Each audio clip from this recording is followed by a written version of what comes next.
ভবানীপুরে ভারতীয় জনতা পার্টির যত কর্মী ভোট ঘোষণার আগে বেরিয়েছে, এটা বিগত দিনে কখনো হয়নি।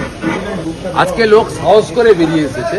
এতদিন লোক সাইলেন্টলি ভোট করতো, বলছে আমরা বেরোবো, আমরা ডোর ক্যাম্পেইনিং করবো, আমরা পোলিং এজেন্ট হব, আমরা বাড়ি বাড়ি যাব, আমরা মমতা ব্যানার্জিকে হারাবো, পরিবর্তন আনতেই হবে।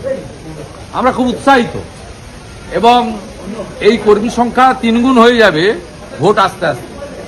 এরকম প্রত্যেকটা বিধানসভাতেই, বিশেষ করে কলকাতার 11টা বিধানসভাতেই এই কর্মী সভা হচ্ছে।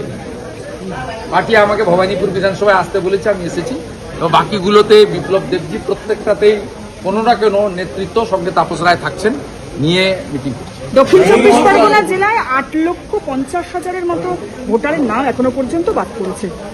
মানে কোন ক্যাটাগরিতে বলছেন? ডিলিটেড অর মানে জুডিশিয়ালের কাছে বিচার? জুডিশিয়ালের কাছে এখনো পর্যন্ত বিচার, মানে বিবেচ্য না, সে তো হতেই পারে, সেটা নিয়ে এক্ষুনি বলা কিছু নেই। কিন্তু দক্ষিণ 24 পরগনা বাংলাদেশ তীরবর্তী একটি জেলা, কারণ জলপথে বাংলাদেশ থেকে প্রচুর অবৈধ অনুপ্রবেশকারী মুসলিম দক্ষিণ 24 পরগনাতে এসেছে, বসতি করেছে।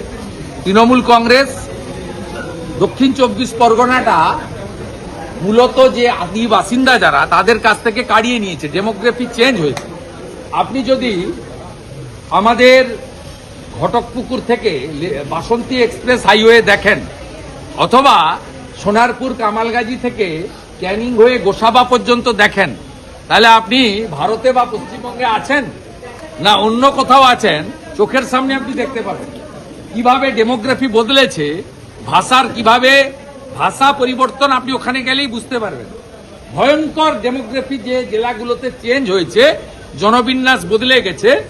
এই বাংলাদেশি মুসলিমদেরকে আনিয়ে অবৈধ আধার কার্ড, এপিক কার্ড এসব করে মমতা বন্দ্যোপাধ্যায় যে কাণ্ডটা করেছেন, সবচেয়ে বেশি ক্ষতিগ্রস্ত হয়েছে দক্ষিণ 24 পরগনার। সেখানকার যারা অরিজিনাল বাসিন্দা, তারা আজকে সংখ্যালঘু হয়ে গেছেন। তারা আজকে জমি জমা বেচে একটা ছোটখাটো বাড়ি ফ্ল্যাট কিনে কলকাতাতে পালিয়ে আসতে বাধ্য হয়েছেন। এই জন্যই দক্ষিণ 24 পরগনাতে 8 লক্ষের বেশি আমাদের যে বিবেচনায় এসেছে। আমার বিশ্বাস জুডিশিয়াল অফিসাররা খুব দক্ষ, তারা পেপারসের উপরে যাবেন এবং ডিজিটাল ফুটপ্রিন্টের বাইরে তারা কিছু করবেন না, কারোর কথায় প্রভাবিত হবেন না, ডিএম এসপিদের চাপের কাছে নথি স্বীকার করবেন না, এবং সঠিক বিচার হবে।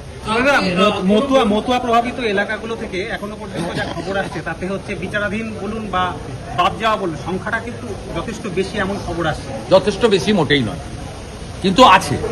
2002 সালের পরে যে সমস্ত শরণার্থী এসেছেন, তাদের তো সমস্যা আছে। তবে আপনাদের আমি বলতে পারি, ভারত সরকার যেভাবে উত্তর 24 পরগনা নদিয়াতে যে 90,000 সিএ অ্যাপ্লিকেশনকে দ্রুত নিষ্পত্তির উদ্যোগ নিয়েছেন, তাতে তারা খুব অল্প দিনের মধ্যেই নাগরিকত্ব পেয়ে যাবেন। আর যেদিন নাগরিকত্ব পাবেন সেদিন ভোটার হয়ে যাবেন। এই সমস্যার সমাধান হয়ে যাবে। এরপরেও যাদের নাম ডিলিট হয়েছে, সেই হিন্দু শরণার্থীরা, তারা প্রথমে ডিওর কাছে আবেদন করবেন, জেলা শাসকের কাছে। সেখানে আবেদন রিজেক্ট হলে সিওর কাছে আবেদন করবেন। আমরা বিষয়টা দেখে নিচ্ছি। এবং সবচেয়ে বড় কথা, নরেন্দ্র মোদীজি তাদের নাগরিকত্ব দেওয়ার ব্যবস্থা করেছেন। আর 2025-এর 1 সেপ্টেম্বর নোটিফিকেশন করে মমতা ব্যানার্জির পুলিশ যাতে তাদেরকে উত্ত্যক্ত করতে না পারে, তার জন্য 2024-এর 31 ডিসেম্বর পর্যন্ত ধর্মীয় উৎপীড়নের কারণে যারা পশ্চিমবঙ্গে এসেছেন, তাদেরকে সুরক্ষা দিয়েছেন নরেন্দ্র মোদীজি। অতএব হিন্দু বাঙালি শরণার্থীদের নিয়ে আপনাদের না ভাবলেই চলবে। এটা ভাবার জন্য ভারতীয় জনতা পার্টি আছে।